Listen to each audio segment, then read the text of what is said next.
I never thought our long-awaited Thanksgiving reunion would turn into a nightmarish tale. It had been years since our family, spanning 3 generations, had gathered under the old roof of our ancestral home. As the eldest grandchild, I felt a mix of excitement and nostalgia returning to the house where I'd spent so many childhood holidays. The day began with warmth and joy. Grandmother Harper, the family matriarch, greeted everyone with her usual blend of stern love and gentle smiles. My parents, aunts, uncles, and a horde of cousins filled the rooms with laughter and chatter. It was like stepping back into a happier, simpler time. As evening approached, we sat down for the Thanksgiving feast. The table was a masterpiece, adorned with all the traditional dishes. Grandmother sat at the head, her eyes gleaming with pride as she looked over her family. I sat there, soaking in the familial warmth, listening to stories of past and present. But as the sun dipped below the horizon, an unsettling feeling crept in. A fierce wind began to howl, rattling the windows and casting eerie shadows across the room. The power flickered and then failed, plunging us into an uneasy darkness. Candlelight flickered across anxious faces. My youngest cousin, Lily, clutched my hand under the table. "I saw something outside the window," she whispered, her voice quivering with fear. I tried to reassure her, but the seed of unease had been planted. The adults tried to keep the atmosphere light, but the strange occurrences intensified. We heard faint, inexplicable noises, like whispers just beyond our understanding. Then, something banged against the window. We all jumped, hearts racing. My uncle bravely ventured outside with a flashlight to investigate, but he found nothing amiss. Yet the sense of dread lingered. We tried to resume dinner, but the mood had shifted. Conversations were now hushed, punctuated by nervous glances toward the dark windows. Suddenly, a loud crash echoed from the attic, sending a collective shiver down our spines. My father and aunts exchanged worried looks. "Probably just an old house settling," my dad said unconvincingly. But we knew better. This house, with all its history, had never felt so alive and so threatening. As we sat huddled in the candlelight, the true horror began. Shadows seemed to move independently, forming shapes that were almost human. The temperature dropped, and a cold breeze swept through the room, despite the sealed windows and doors. It was then that we heard it, a faint melody, like a music box, coming from nowhere and everywhere. The haunting tune filled the old house, weaving a spell of terror.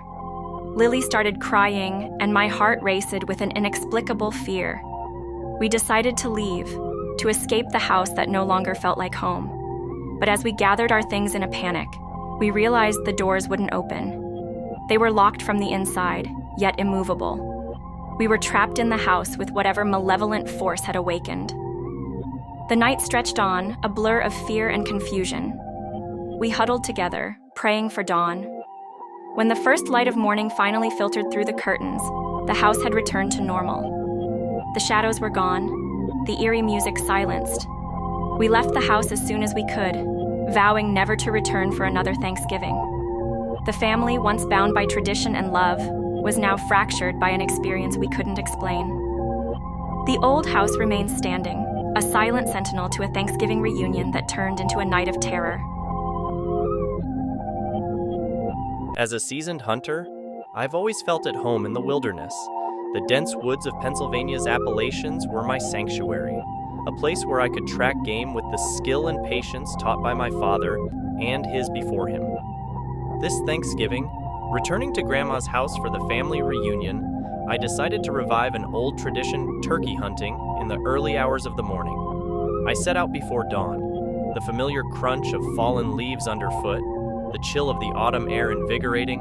The woods were shrouded in a thin mist, giving the landscape an ethereal quality. I moved silently, alert for any sign of turkey. It was then, in the quiet of the woods, that I first felt it. A prickling sensation on the back of my neck, an instinctual warning that I wasn't alone. Shaking off the feeling, I continued, attributing it to the eerie stillness of the morning. I eventually found my quarry, and with a well-placed shot, secured our Thanksgiving meal. Yet, the feeling of being watched persisted.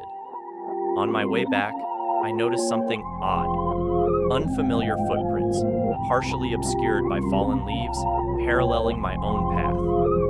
They were fresh, leading away into the dense thicket. Unease gripped me, but I decided to investigate. The tracks led me to an old, forgotten part of the woods, where I found an abandoned campsite. It was recent, the remnants of a fire still smoldering. The most disturbing part was what I found nailed to a nearby tree, a crudely fashioned effigy made of animal bones and feathers, its presence sending a shiver down my spine. I returned to Grandma's house with a sense of urgency, the festive atmosphere doing little to ease my troubled mind. The family was gathered, aunts and uncles joking, cousins playing, the comforting aroma of Thanksgiving dinner filling the air. Yet, I couldn't shake off the morning's discoveries. I chose not to alarm anyone, keeping my concerns to myself. As the day wore on, the sense of normalcy began to erode. We heard rustling in the bushes, strange noises just beyond the tree line. Initially, we dismissed them as wildlife, but as night fell, the noises grew closer, more deliberate. The feeling of being watched intensified, a malicious presence lurking just out of sight. After dinner, as we gathered around the TV for the football game, the power suddenly cut out. Panic ensued as we fumbled in the darkness, the sounds outside growing louder, more aggressive. It was then that we saw them, silhouettes of figures moving in the woods, circling the house. My uncles and I quickly secured the doors and windows, while the rest of the family huddled in the living room.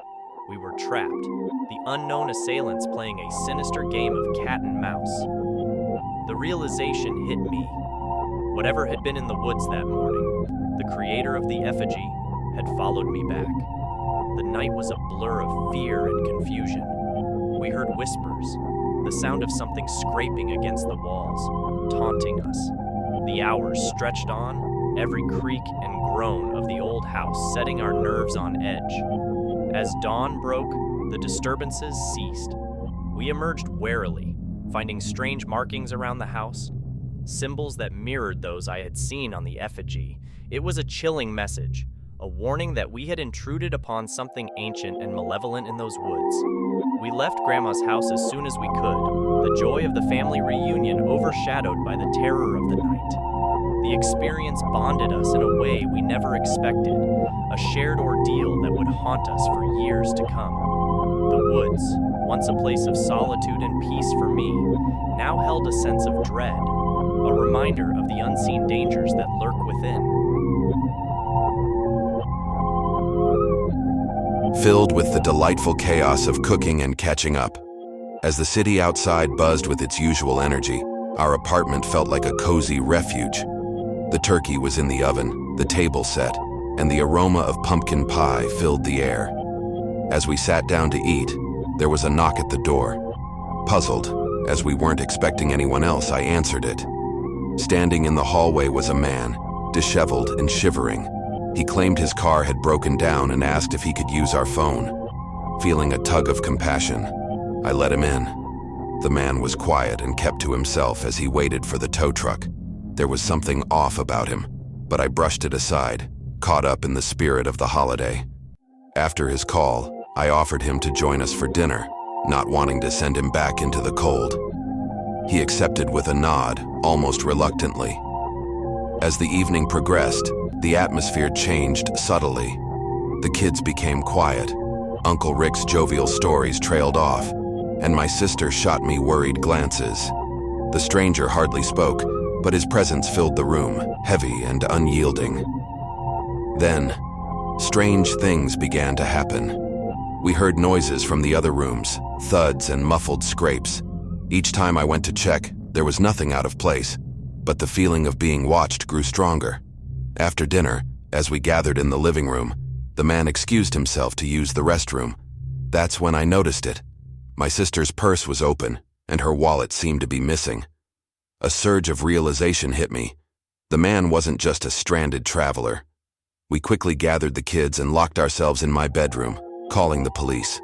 From inside, we heard the sound of drawers being opened, things being shuffled around. The man was searching the apartment.